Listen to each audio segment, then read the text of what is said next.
Мы проводим в окрестности Санкт-Петербурга, 70 километрах от Санкт-Петербурга, в районе Зеленогорска, лагерь исламской молодежи. Мы с этой целью сотрудничаем с фондом Ибрагиму, который финансирует все мероприятия по проведению лагеря исламской молодежи. Уважаемые братья-мусульмане, ассаляму алейкум ва рахматуллахи та'аля ва баракатуху. Мы несем вам привет с Санкт-Петербурга, с области Санкт-Петербурга, именно с поселка Самочкова, это недалеко от города Зеленогорска. Здесь именно в этом месте у нас происходит сейчас мероприятие, мусульманское мероприятие, это лагерь мусульман. Здесь мы собрали, альхамдулиллах, студентов или учеников, как можно сказать, чтобы устроить здесь этот мусульманский лагерь, который под руководством российским фондом Ибрагим бин Абдул-Азиз аль-Ибрагими, в сотрудничестве с Министерством Ауқаф Саудовской Аравии.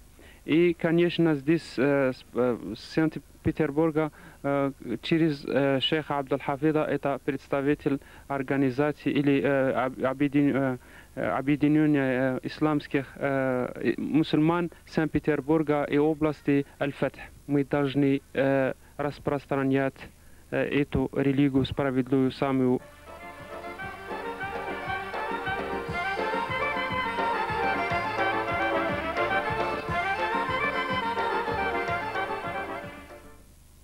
أعوذ بالله من الشيطان الرجيم. أعوذ بالله من الشيطان الرجيم. بسم الله الرحمن الرحيم. بسم الله الرحمن الرحيم. الحمد لله رب العالمين. الحمد لله رب العالمين. الرحمن الرحيم. مالك يوم الدين. مالك يوم الدين. إياك نعبد وإياك نستعين. إياك نعبد وإياك نستعين. اهدنا الصراط المستقيم. اهدنا الصراط المستقيم. صراط الذين أنعمت عليهم.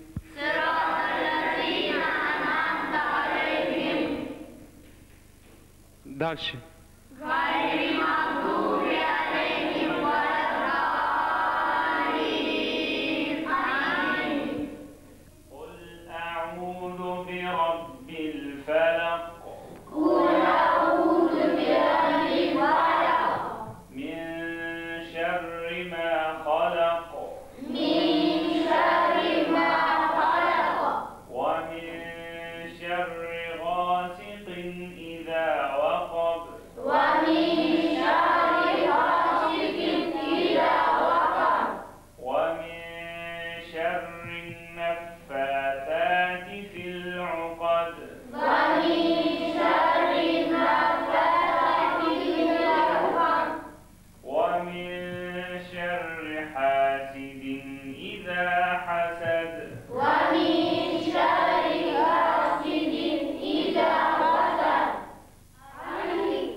Об исламе узнал за эти 2 недели больше, чем за все мои 17 лет.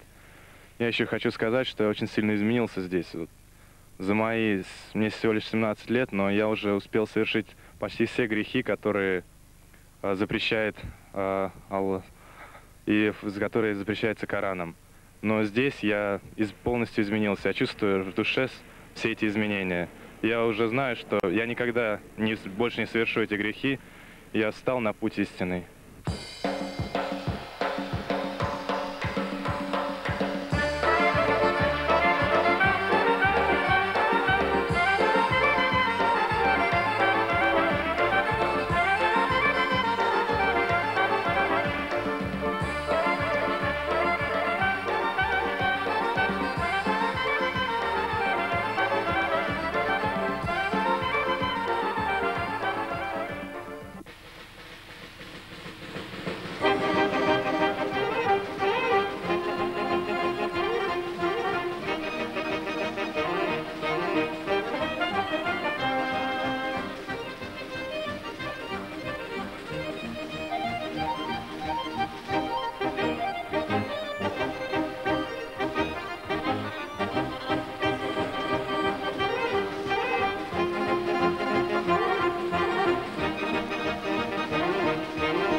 هذه الدورة تأتي ضمن سلسلة من الدورات الشرعية والعربية التي تنظمها وزارة الشؤون الإسلامية في المملكة العربية السعودية بالتعاون والتنسيق مع مؤسسة إبراهيم الخيرية التي لها جهود مشكورة مباركة في تنظيم هذه الدورات وتبنيها ورعايتها والإنفاق عليها. وقد لمسنا في هذه الدورة آثار ذلك، حيث اجتمع في هذه الدورة عدد من أبناء المسلمين من مختلف بلدان هذه المنطقة ليتلقوا أهم المهمات وأبجديات العلوم الشرعية والعربية. جاءوا من كل مكان ليحظوا بهذه الدورة وينتفعوا بها ويستفيدوا منها. وقد تمثل نشاط هذه الدورة في العلوم الآتية: الأول القرآن الكريم، حيث نظم دروس يومية لجميع الطلاب في كتاب الله تعالى، قام فيه المدرسون وفقهم الله بتعليم هؤلاء الطلاب سورا من كتاب الله العزيز. نحمد الله سبحانه وتعالى أن هيأ لنا القيام بهذا العمل الإسلامي الجاد وإقامة تلك الدورة في هذه البلاد، وجمعت من جميع مدن التابعة لساراتوف، وهؤلاء الطلاب الذين جاءوا من كل فج ومن كل مكان طلبا لتعلم علوم القرآن الكريم وعلوم اللغة العربية. وإن هذه الدورة بدأت في يوم 10 من شهر يوليو، وبداية هذه الدورة في يوم 10 بدأت هذه الدورة ببرنامج مكثف من العلوم الدينية والعلوم أيضا العربية. وهؤلاء الدارسون الذين جاءوا من كل مكان، وجاءهم أيضا أساتذة فضلاء من المملكة العربية السعودية ومن وزارة الشؤون الإسلامية والأوقاف بالمملكة العربية السعودية. وقامت الوزارة مع مؤسسة البراهيم بإعداد هذه الدورات لأولئك المسلمين الذين حرموا من تعلم علوم الإسلام وتعلم الثقافة الدينية. الحمد لله رب العالمين الرحمن الرحيم مالك يوم الدين إياك نعبد وإياك نستعين اهدنا الصراط المستقيم صراط الذين أنعمت عليهم غير المغضوب عليهم ولا الضالين. Мы с вами сегодня находимся в этом лагере, где уже 3-й год на Саратовской земле собираются дети со всех регионов практически Поволжья. У нас дети отдыхают с Пензенской, Саратовской, с Волгоградской, с Астраханской, с Самарских областей. И такие курсы, они, в общем-то, оказывают очень благоприятное влияние на подрастающее поколение, потому что то, что они здесь пребывают в течение недели, в течение 2 недель, дает больше результата, чем теоретические занятия где-то дома или в школе в течение года или даже 2. Потому что дети после того, как возвращаются домой, они буквально меняются. Даже родители, которые потом приходят и удивляются, наш ребенок изменился, он начал намаз читать, он нас стыдит, чтобы мы намаз читали, чтобы дома было только халял, чтобы запретное, харамное было дома запрещено. Вот. И такие лагеря, я думаю, нам сегодня как-никак очень нужны и важны. И в связи с этим, конечно, я хотел бы поблагодарить фонд Ибрагима, особенно его директора московского отделения Мухаммад Хафиза, который оказывает нам огромную помощь. Хотел бы также поблагодарить Министерство вакуфов, которые помогли нам, спонсировали, организовали вот этот прекрасный лагерь. Я думаю, что Аллах Субханаху ва Тааля воздаст им то, что на российской земле после 70 даже больше лет разрушений сегодня именно мы идем по правильному пути, потому что мы начали с молодого поколения.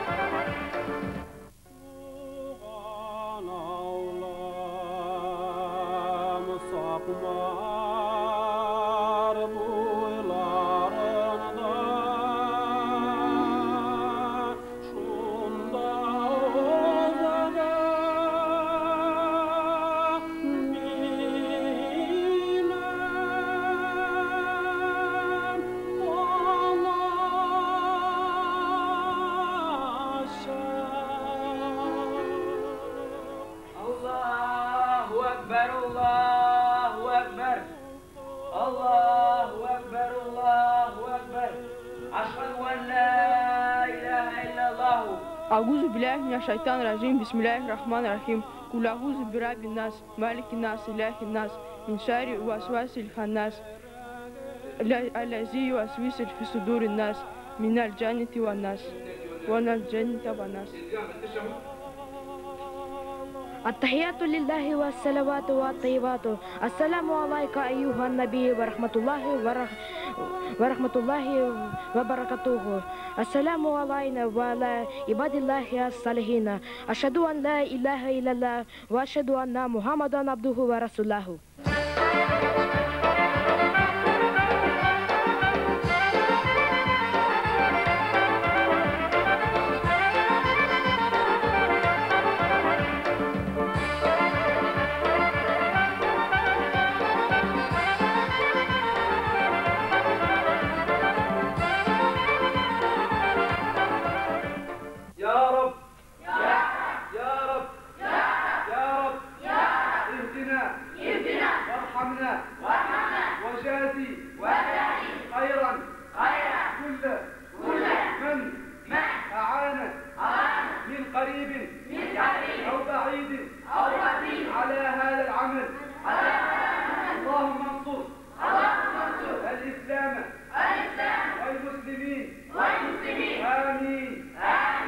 الحمد لله رب العالمين والعاقبة للمتقين ولا أدوان إلا للظالمين والصلاة والسلام على رسولنا محمد وعلى آله وصحبه أجمعين. Вот, я являюсь имам Мухтасимом Давлеканского и Альшевского районов. Меня назначили три месяца тому назад, только за это время, конечно, были и трудности. Иншаллах, Аллах помогает тем, которые стараются ради Аллаха, пути к Аллаху. Иншаллах, я вот сам окончил этот медресе Агидель. За 2 года, альхамдулилля, здесь нам дали знания, которые нам очень помогают в будущем работе. Вот я, когда по телеграмме нас вызвали в этот медресе, лагерь, исламский лагерь, я с собой и Шакирдов с собой взял сюда студентов. Здесь, иншаллах, я встретил хазратов Джайляни, хазрата Мухаммад, Анвар хазрат, Усама, Марван хазрат. Они мне очень понравились. Очень хорошие преподаватели, которые вот приехали из Саудовской Аравии. Они нам очень понравились. ونواصل ما بدأناه في باب التوسل وقد بينا لكم أن التوسل نوعان، نوع مشروع ونوع بدعي، وبينا لكم أن التوسل المشروع 3 أنواع. بسم الله الرحمن الرحيم. Как мы продолжим вот наш урок при таwaссул, и мы вам сказали, что таwaссул разделяется на 3 части. Вот таwaссул по имени Аллаха и его вот сифат, характеры, свойства. И сказали еще вот таwassул по дуа дуга или просит дуга у хорошего человека, и еще вот просит Аллах, вот чтобы человек остается ближе к Аллаху, тавассуль по хорошим делам, которые человек совершил в жизни. Приехал из Челябинска, из центра Южного Урала. Я, конечно, имею образование очень маленькое, только у меня начало. Я самоучкой начинал, но то, что я сейчас получил за эти 15 дней, очень мне помогло. Я многое узнал. И очень просто мне глаза открыла вся эта учеба. Когда мы получили письмо генерального директора Российского фонда господина Мухаммеда Хафиза о его желании за счет фонда Ибрагима организовать лагерь у нас на территории Республики Башкортостан для 100 детей, мы такое сообщение встретили очень благожелательно. Мы, я имею в виду, и президент республики, и государственный секретарь, премьер-министр, в общем, руководство республики. И посоветовались с представителями этого фонда, пришли к выводу, что лучше всего было бы организовать этот лагерь за городом, чтобы ребята сумели побыть на природе, около реки, на свежем воздухе, с хорошим питанием. И желательно дети-сироты. Поэтому подобрали из детского дома номер 1 и детей, находящихся под опекунством. Я считаю, что дело это очень хорошее. На мой взгляд, организация такого лагеря ведь не только способствует приобщению молодых парней к основам одной из величайших мировых религий ислама, но и способствует сближению людей. Можно было даже организовать смешанные лагеря, то есть, чтобы там были ребята и из Башкортостана, и из других республик, и из других стран, интернациональные такие лагеря. Я считаю, что это дело очень полезное, и хочу только выразить благодарность генеральному директору, господину Мухаммеду Хафизу и фонду Ибрагима за организацию такого замечательного, благотворительного, милосердного дела.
فلاحظنا ان مثلا في دوره للائمه وفيها طبعا في اطفال كتير، في عواجيز كتير، ولكن انتوا مدينه يومين بالذات لكم تجربه هامه جدا وهي تعليم النساء.